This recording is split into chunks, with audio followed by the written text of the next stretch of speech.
আল্লাহু আকবার আল্লাহু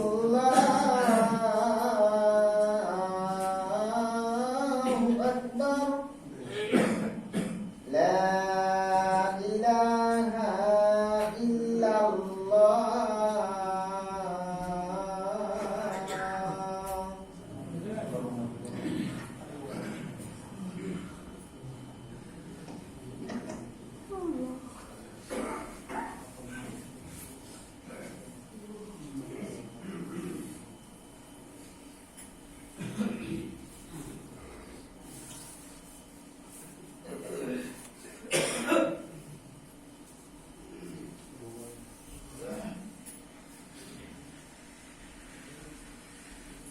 Assalamualaikum.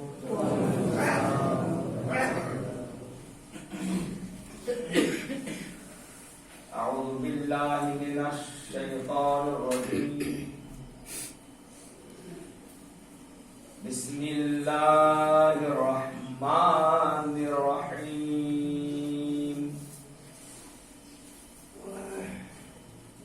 Innamal الذين إذا ذكر الله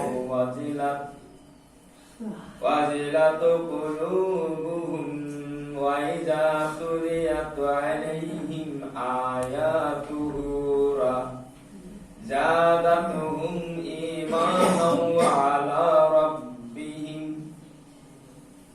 يتوكلون الذين يقيمون الصلاة ومما رزقناهم ينفقون أولئك هم المؤمنون حقا لهم درجة عند ربهم ومغفرة ورزق كريم صدق الله العظيم وصدق رسوله النبي الأمين যাবতীয় প্রশংসা মহান আল্লাহ রব্বুল আলামিনের জন্য।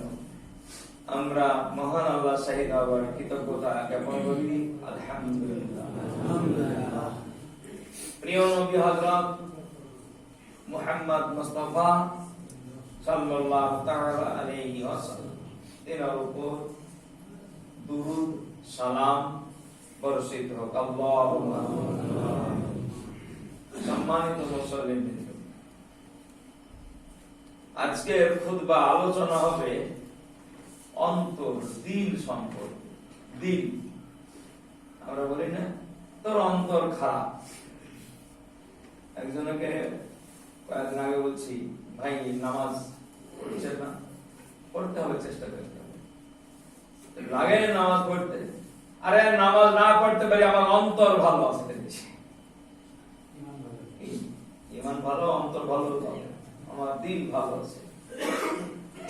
সে দিল বা অন্তর কত ভালো, আয়াতগুলো পড়বে তখন নিজের নিজের অন্তর দেখি তাকাইতে হবে। নাকি কাউকে যদি বলি যে তোর অন্তর খারাপ, তো রেগে যাবে। কিন্তু যখন ছাঁচে পড়ে যাবো, গোলাম মুস্তফা যদি ছাঁচে পড়ে যায়, তো আপনারা আয়াতের যখন তরজমা হবে, ব্যাখ্যা হবে, তখন ছাঁচে পড়ছেন কিনা দিয়ে, আর যদি পড়েন তওবা করবেন, আর যদি না পড়েন আলহামদুলিল্লাহ। নাকি আলহামদুলিল্লাহ। তো সূরা আনফাল তেলাওয়াত করেন। সূরা আনফালের দ্বিতীয় আয়াত, সূরা আনফাল। আনফাল শব্দের অর্থ হচ্ছে উদ্বৃত্তি। যেমন বলি না নফল, নফল নামাজ পড়ি, নফল মানে উদ্বৃত্তি। ফরজ নামাজ বাদে যত নামাজ আছে সবই নফল। তাহাজ্জুদ নামাজ পড়ি, নফল। ইশরাক পড়ি, চাষ পড়ি, আওয়াবিন পড়ি, নফল মানে উদ্বৃত্তি। একে নফল বলা হয়। নফল, আনফাল শব্দটা আসলো কেন, সূরাটার নাম আনফাল দেওয়া হলো কেন, সবই তথ্য জানা দরকার। নাকি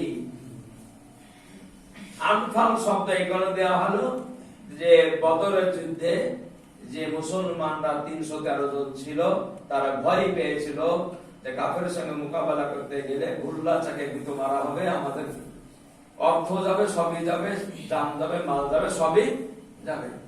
কিন্তু আল্লাহর অসীম করুণাই সেই যুদ্ধে মুসলমানরা বিজয় হয়েছিল আর গনিমতের মাল পেয়েছিল, মানে উদ্বৃত্তি মাল পেয়ে গেছিল। তাই উদ্বৃত্তি মাল পেল, ওর জন্য বলছে আনফাল, উদ্বৃত্তি পেয়ে গেল, যা চেয়েছিল তা পেয়ে গেল। তো আল্লাহ ইচ্ছা করে এরকম দিতে পারে না? একটু আওয়াজ দেওয়া, দিতে পারে না? দিতে পারে। কেউ ভুলেন না, চোখ বুঝে না, চোখ বুঝলে খারাপ লাগে। তাকান ইমামের মুখের দিকে, কপালের দিকে তাকান, তাহলে চোখ হবে না, চোখ বুঝবে না। সম্মানিত মুসল্লি বৃন্দ, আনফালে কি আলোচনা হলো? চোখ বুঝেছে, চোখ বুঝছে কেন? তাকান না, তাকান, লড়ে যাবে বসেন, তাকান। একবার শুরুতেই একবার চোখ ভালো লাগবে না। মুসল্লি আগ্রহ সঙ্গে তাকাবে, শুনবে, ইমামকেও ভাববে, বুঝতেছেন তো? আর যখন তাকাবে না, ঢুলবে, তো নিজেকে দুর্বল হয়। আমি এমন দুর্বল ইমাম যে লোকে চেতন দিতে পারছি না। চেতনা আসুন, জাগে। আল্লাহ তাআলা বলেছেন সাচ্চা ইমানদার তো তারাই, সাচ্চা আমরা বলি না, সাচ্চা লোক মানে সত্যবাদী লোক। তো প্রকৃত সাচ্চা ইমানদার তারাই যে আল্লাহকে যখন স্মরণ করা হয় তখন তার হৃদয় কেঁপে ওঠে। তার হৃদয় কি হয়? কেঁপে ওঠে।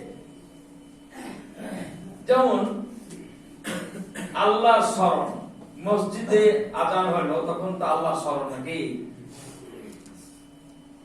তো মসজিদে যখন আল্লাহু আকবার আজান হয়, সাহাবায়ে কেরামদের অনেক রিপোর্ট আছে যে আজান হলে তারা বরদাস্ত করত না, মুহূর্তের মধ্যে উঠে পড়তো। আল্লাহু আকবার, আল্লাহ স্মরণ হয়ে গেল, আর ঘুম আসবে? ইমানদারের কিন্তু আর ঘুম আসবে না। এটা হচ্ছে স্মরণ। যখন ইমানদারকে আল্লাহর কথা স্মরণ করে দিবে, এটা হারাম আর এটা হালাল, এটা আল্লাহ তাআলা বলেছেন, বাস ইমানদার তো তাকে বলবে সামি'না ওয়া তা'না গুফরানাকা রাব্বানা ইলাইকাল মাসির।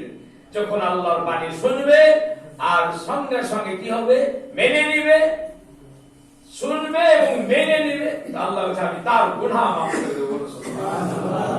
গুনাহ মাফের শর্ত হলো কি? যে যখন আল্লাহর বাণী শুনবে আর শোনার সঙ্গে সঙ্গে মেনে নিবে। তো একে বলা হয়েছে স্মরণ। তো যখন আল্লাহর কথা স্মরণ করে দেওয়া হয় তাদের বুকটা কেঁপে ওঠে, ভয় পায়, তাদের অন্তরে ভয় থাকে। আর আল্লাহ আয়াত যখন তাদের সামনে পড়া হয় তাদের ঈমান বেড়ে যায়। যখন কোরআন তেলাওয়াত হয়, যখন কোরআন শুনে, তখন ঈমানদারের ঈমান বৃদ্ধি পায়। ঈমানদারের ঈমান কি হয়? বৃদ্ধি পায়। যেমন ভোল্টেজ কম আছে, আবার যখন একটু ভালো ভোল্টেজ আছে তখন পরিষ্কার হয়। তো ভোল্টেজ বেড়ে যায় এক কথায়। 12 ভোল্ট 1000 ভোল্ট সমান হবে নাকি? তো কোরআন শোনার সঙ্গে সঙ্গে ঈমানদারদের ভোল্টেজ 1000 পাওয়ার বেড়ে যাবে। সুবহানাল্লাহ। জান দিব, মাল দিব, ঈমান দিব না। বল সুবহানাল্লাহ। কি জান দিব, মাল দিব, ঈমান দেব না। ভোল্টেজ বাড়বে ঈমানের। আল্লাহ রাব্বুল আলামিন বলেন এবং তারা নিজেদের রবের উপর ভরসা করে। একটা বলছে ঈমানদারের আরেকটা কাজ কি? তো ঈমানদারের আরেকটা কাজ হলো ওই সব মনে রাখবেন। 1 নম্বর হলো যখন আল্লাহকে স্মরণ করানো হয় তখন তাদের হৃদয় কেঁপে ওঠে। 2 নম্বর হলো যখন কোরআনের বাণী শুনে তখন তাদের ঈমানের ভোল্টেজ বেড়ে যায়। 3 নম্বর হলো যে ঈমানদাররা আল্লাহর উপরই ভরসা রাখে। কার উপরে? আল্লাহর উপরই ভরসা রাখে। যা হবে আল্লাহ ফায়সালা নাকি? যুগে যুগে ঈমানদার তাই করেনি? নমরুদের যুগে ইব্রাহিমের পক্ষে যারা ছিল তারা বলছে নমরুদ কি করবে না করবে আল্লাহ আল্লাহই ভালো জানে। ফেরাউনের যুগে মুসা আলাইহিস সালাম তার সঙ্গে যারা ছিল তারা বলেছিল আল্লাহু আলাম, আমরা মুসা নবীকে অনুসরণ করেছি, আল্লাহর আইন মেনে চলেছি, এখন ফেরাউন কি করবে না করবে আল্লাহ ফায়সালা। আমরা ভারতবর্ষে আগামী দিনে মোদি আসছে ভয়ে ভয় লাগিয়ে আছে আর কি। তো ইমানদার একটা কথাই বলবে, ভরসা আল্লাহর উপরে। ভরসা কার উপরে? আল্লাহর উপরে। একবার বিনয়ের সঙ্গে বলতে হবে আল্লাহর উপরে ভরসা। মরতে একদিন হবেই, মৃত্যু কবার হয়? একবারই হয়। তো মৃত্যুতে একবারই হবে। দিলওয়ার সাইদি কথা বলেছিলেন যখন তাকে ফাঁসি কাস্তে ঝোলানোর জন্য ফায়সালা দিচ্ছে, তখন বলছে মৃত্যু একবারই হয়। আমি দিলওয়ার সাইদি বলছি মৃত্যুর ফায়সালা আসমানে হয়, মৃত্যুর ফায়সালা জমিনে নয়। হাসিনার বাপের দিন আমাকে ফাঁসি দাও। কি ইমানের ভোল্টেজ, কি ইমানের ভোল্টেজ! ইমান এভাবে নিতে হয়। আল্লাহ তাআলা বলেছেন যে মুমিন যতই বিপদ আসুক ভরসা করবে কার উপরে? আল্লাহর উপরে। মুমিন আর কি করবে? গণিলেন মুমিন আর কি করবে? সে নিয়মিত হবে, নামাজকে প্রতিষ্ঠিত করবে। সুবহানাল্লাহ। নামাজ নাই আল্লাহর ভরসা ও হবে না। কি নামাজ পড়তে হবে, নামাজের মাধ্যমে সাহায্য নিতে হবে। কোরআন বলা নেই? আল্লাহ তাআলা বলেছেন ইয়া আইয়ুহাল্লাযীনা আমানু ইসতাঈনু বিস-সাবরি ওয়াস-সালাহ ইন্নাল্লাহা মা'আস-সাবিরিন।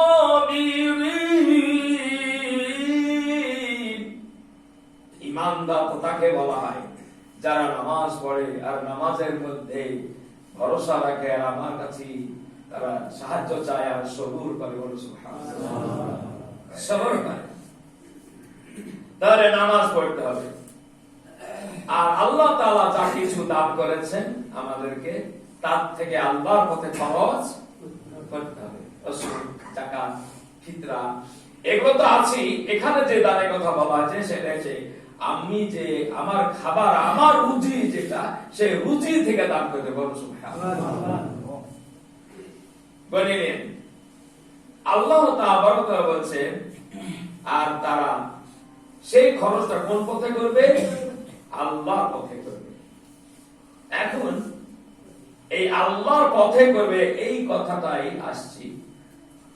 আমাদের সমাজে মুসলিম অমুসলিম তারা অনেকেই খরচ করে, অমুসলিমরা খরচ করছে না? খরচ করছে। মোদী সরকার প্রায় সাতটা আপনার একে তৃণমূলের বড় বড় নেতাকে কিনে নিয়েছে। তার খরচ করেছে নাকি? তৃণমূলের নেতাকে কিনে নিয়েছে, মাথা কিনে নিয়েছে, খরচ করছে, প্রচুর টাকা খরচ করছে। ধরুন আমাদেরকে চাল ডালিরা ওরা দিচ্ছে, খরচ করছে। তার একটাই নিয়ম যে ওরা যেন খাইয়ে দেয়, ভোটটা আমাকেই নাকি, ভোটটা আমাকে দেয়। তাহলে এরা দান করছে। আপনারা কি বলতে পারবেন যে এদের দানগুলো আল্লাহ তাআলা কবুল করবে না? এত বড় দান করছে, হাদিসে আছে যে এদের দান আল্লাহ কবুল করবে না। কেন করবে না? এই কারণে করবে না যে তারা বাতিলকে প্রতিষ্ঠিত করার জন্য, আল্লাহর বিরুদ্ধাচরণ করার জন্য খরচ করেছে। বুঝতে পারলেন কথা? এটা এখানে আল্লাহ পাক বলছে আল্লাহ দ্বীন কায়েম করার জন্য খরচ করবে। পার্থক্য বুঝিয়ে দেন। অনেকে বলে যে এরা তো ভালো ভালো কাজ করছে, এই ভালো কাজ করলেও তারা আল্লাহর বিরুদ্ধাচরণ করার জন্য করছে, কোরআনের বিরুদ্ধে আওয়াজ তুলেছে, রাসূলের বিরুদ্ধে আওয়াজ তুলেছে। এই খরচ নেকিতে শামিল হবে না।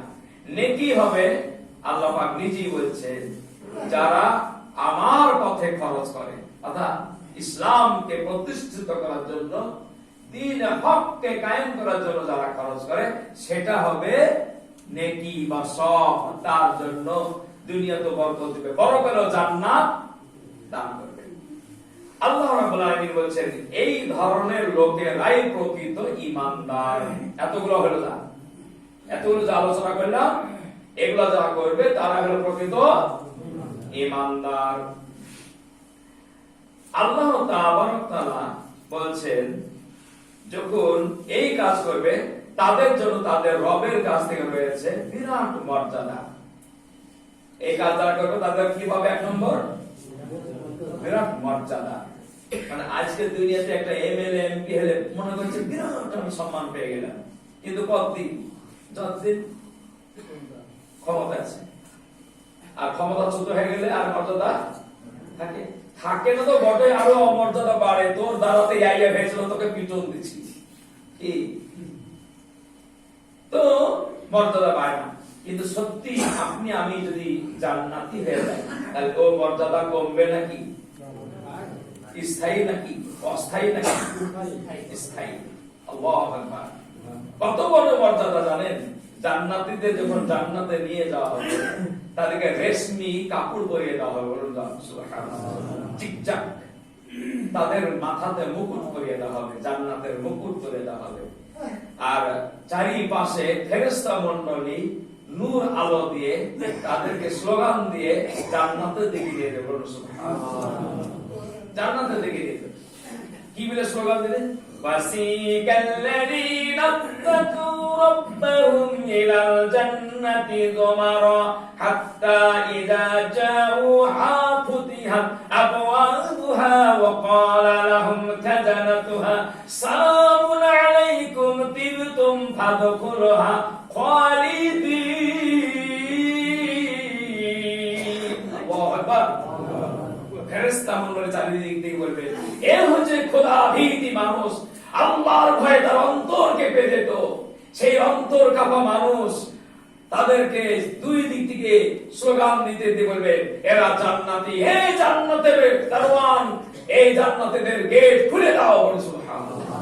জান্নাতের গেট খুলে দাও, জান্নাতের গেট খুলে দিবে। আর সেই জান্নাতে তারা থাকবে। কোনদিন তাদের কোন রকমের খাবার দাবার, অসুখ বিসুখ, কোন বিষয় কষ্টকাঠিন্য হবে না। এটা হচ্ছে চির সুখময় জান্নাত। আল্লাহ তাআলা মর্যাদা বৃদ্ধি করবেন। আর কি করবেন? আমার জীবনে অনেক ত্রুটি বিচ্যুতি হচ্ছে, তো আল্লাহ বলেছেন সেগুলো তুমি ক্ষমাও করে বলুন সুবহানাল্লাহ, ক্ষমা করে দেবেন। আর কি করবেন? আল্লাহ তাআলা বলেছেন ক্ষমা করে দেবেন এবং উত্তম রিজিক দান করে বলুন সুবহানাল্লাহ। দেখেন কি কি দিবেন? উত্তম রিজিক। রিজিক অর্থাৎ উত্তম রিজিক হচ্ছে 1 নম্বর হালাল রিজিক, বলে তো একমাত্র জান্নাতের রিজিক। দুনিয়া তো যতই চেষ্টা করছে হালাল খাবো হালাল খাবো, কিন্তু হচ্ছে না। কি হচ্ছে না?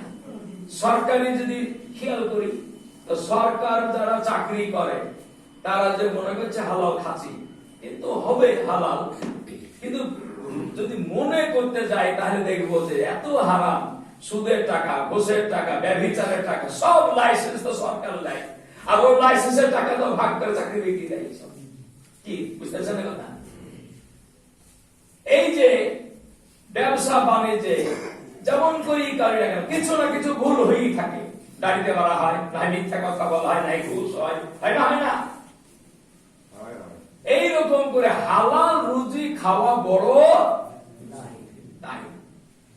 একমাত্র বোঝাচ্ছে জান্নাতের খাবার হচ্ছে উত্তম রিজিক, হালাল রুজি। আর এত উত্তম রিজিক, যা চাইবো তাই পাবো, আর যেমন স্বাদের চাইবো তাই পাবো। বলা হয়েছে জান্নাতের খাবারের সিজন অফ সিজন নাই। যখন যে খাবার চাইবে তখন সেই খাবারই পাওয়া যাবে। আলহামদুলিল্লাহ। এই যে দিল, অন্তর বললাম, এই অন্তরকে 3টা ভাগে ভাগ করছি।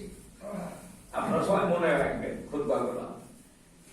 অন্তরকে 3টা ভাগে ভাগ করছি। একটা অন্তর হলো জীবিত অন্তর, একটা অন্তর হলো রোগী অন্তর, আর একটা অন্তর হচ্ছে মৃত্যু অন্তর, মানে দিল। অন্তর মানে দিল।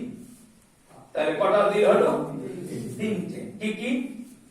জীবিত, অসুস্থ আর মৃত্যু। আলহামদুলিল্লাহ, স্মরণ থাকবে ইনশাআল্লাহ। তাহলে এতক্ষণ যে আলোচনা হলো, এই অন্তর হচ্ছে জীবিত, মানে কাঁপবে। আল্লাহ এই কথা শুনে কাঁপবে। কাঁপবে কারা? জীবিত তারাই তো, নাকি? জীবিত না থাকলে কাঁপবে না, লড়াচড়া করবে না। এই হচ্ছে জীবিত অন্তর। তাহলে রোগী অন্তর কোনটাকে বলছে? রোগ। বিসমিল্লাহির রহমানির রহিম। ফি কুলুবিহিম মারাদুন ফাজাদাহুমুল্লাহু মারাদা ওয়া লাহুম আযাবুন আলীম বিমা কানু ইয়াকযিবুন। সূরা বাকারা। আল্লাহ তাআলা বলেছেন অসুস্থ রোগী সেই দিল হচ্ছে মুনাফিকের দিল। কার দিল? মুনাফিকের দিল। নামাজ রোজা সবই করে, আবার ইসলামের বিরুদ্ধে আওয়াজ তোলে। একে বলছে কি? মুনাফিক। নামাজও করছে, রোজাও করছে, আমাদের সঙ্গে ইফতারও করছে, সবই করছে, আর যখন তাকে কোরআন হাদিস মতে আল্লাহর পথে ফিরে এসো আর অন্য রাগে যাবে কি পাশ কেটে চলে যাবে, পাশ কেটে চলে যাবে। এই যে এ ভাই ঘুমায় না, ভাই ঘুমায় টাকা খুবই ঘুম আসে তো সত্যি পানি দিয়েছে তোকে। মানে আমি এই খুতবা নির্বাচন করেছি এক সপ্তাহ অন্তর আমি আসছি, আর এক সপ্তাহ আসার পর যদি ঘুমিয়ে চলে যেতে হবে না, একটু ঘুমাবে না। যদি সত্যি ঘুমি কন্ট্রোল করতে না করতে পানি দিয়েছে, কিন্তু ঘুমালে যাবে না। তিনটে দিলের কথা বলেছি, একটা দিল আলোচনা হয়ে গেল, এখন দ্বিতীয় দিলে চলেছে নাকি? দ্বিতীয় অসুস্থ। আর অসুস্থ দিল কাদের? মুনাফিক। মুনাফিক আব্দুল্লাহ বিন উবাই, তার টুপি ছিল, দাড়ি ছিল, নামাজ ছিল, সব ছিল, ফিগার ছিল হাই ফাই, দারুণ সুন্দর, কিন্তু হযরত মুহাম্মদ মুস্তাফা সাল্লাল্লাহু আলাইহি ওয়াসাল্লামের নেতৃত্ব মানে নি। কোরআনের আইন দিয়ে শাসন চলবে এটা তার মানে নি, বরং বিরোধিতা করেছে। এবং যারা আল্লাহ রাসূলের পিছনে যারা সৈনিক হিসেবে যুদ্ধে গেছে তাদেরকে কান মুচড়ি দিয়ে ঘুরিয়ে দিয়েছে। ঘুরিয়ে আনে। আমাদের সমাজে এরকম লোক আছেন না? কান মুচড়ি দিয়ে ঘুরিয়ে দিয়েছে। যা মজা দেখবি, নদীর গুলি খাস তো যা দেখেছি। তাহলে এই যে কান মুচড়ি দেওয়া, এইটা হচ্ছে মুনাফিক দিল, এটা অসুস্থ দিল। এর দিলেরও কি কাজ হবে? তো বলা হয়েছে আযাবুন আলীম, এরা শক্ত আযাব। ফায়সালা হয়ে গেল। মুনাফিকদের যে অন্তর থাকবে, সেই মুনাফিক অন্তর কোথায় যাবে? আযাবুন আলীম, শক্ত আযাব। আরেকটি জায়গা তো এবার আপনার মুনাফিকের আত্মা হলো অসুস্থ দিল, হলো। এবার থাকলো কোনটা? মৃত্যু। মৃত্যু দিল। বিসমিল্লাহির রহমানির রহিম। ওয়ালাকাদ জারানা লিজাহান্নামা কাসীরাম মিনাল জিন্নি ওয়াল ইনস লাহুম কুলুবুন লা ইয়াফকাহুনা বিহা ওয়া লাহুম আ'ইনুন লা ইবসিরুনা বিহা ওয়া লাহুম আদানুন লা ইয়াসমাউনা বিহা উলাইকা কাল আনআম বাল হুম আদাল্লু ওয়া উলাইকা হুমুল গাফিলুন। সূরা আরাফ। সূরা আরাফ। এখানে মহান আল্লাহ তাআলা বলেছেন, নিঃসন্দেহে সেই সব জিন আর ইনসান জাহান্নামে যাবে। নিঃসন্দেহে বলছে, নিঃসন্দেহে জাহান্নামে যাবে, ওর ব্যাপারে কোনো সন্দেহ নাই। তো কারা? ওয়ালাহুম কুলুবুলা ওয়ালাহুম কুলুবুহুম, আমি তাদেরকে অন্তর দিয়েছি, কিন্তু সে অন্তর দিয়ে আল্লাহ সম্পর্কে গবেষণা করে না, কোরআন নিয়ে গবেষণা করে না, নবী নিয়ে গবেষণা করে না, বরং তাদের নিজের খেয়াল খুশি মতে আল্লাহর বিরুদ্ধে আওয়াজ তোলার জন্য তাদেরকে বুঝাও না বুঝাই দুটি সমান মানে না। বলছে ইয়াফকাহুনা বিহা, তাদের দিল, তাদের অন্তর মৃত্যু, তাদের অন্তর মৃত্যু। ফেরাউনের অন্তর ছিল মৃত্যু, তাই মুসার বিরুদ্ধে লড়েছে। কি ফেরাউনের অন্তর ছিল? মৃত্যু।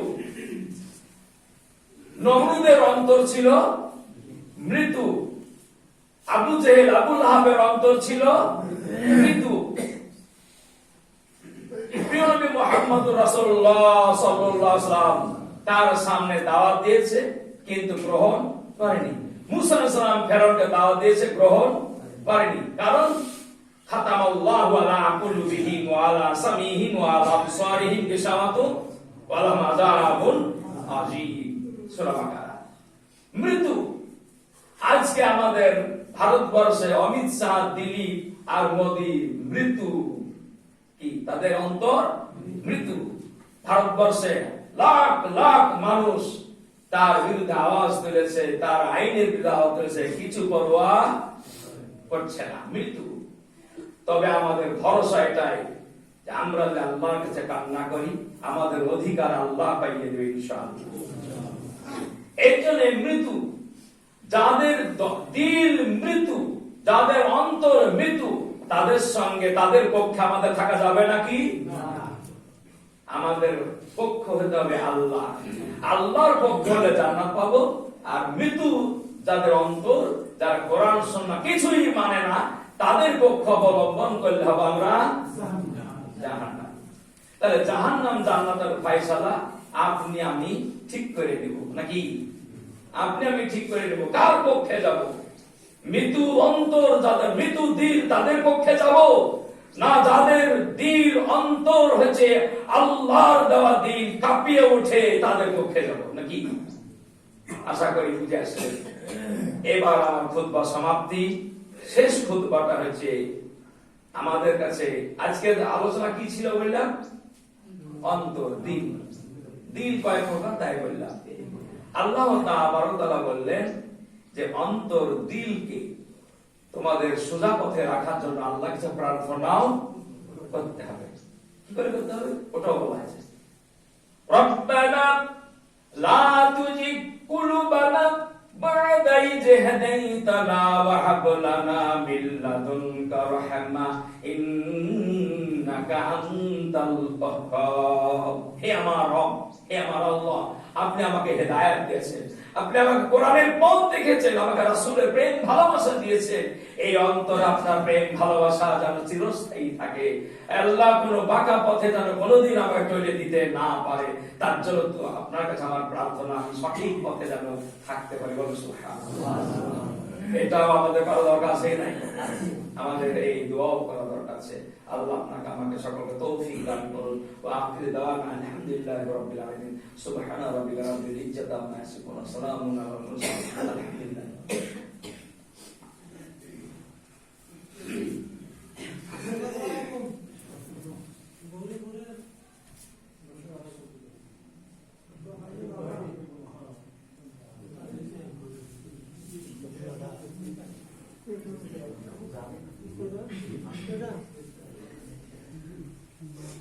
খুতবার শেষে, নামাজের শেষে জাহিরে ভাবে সালাম দেব, তখন আপনারা আরজি কিতা করবেন।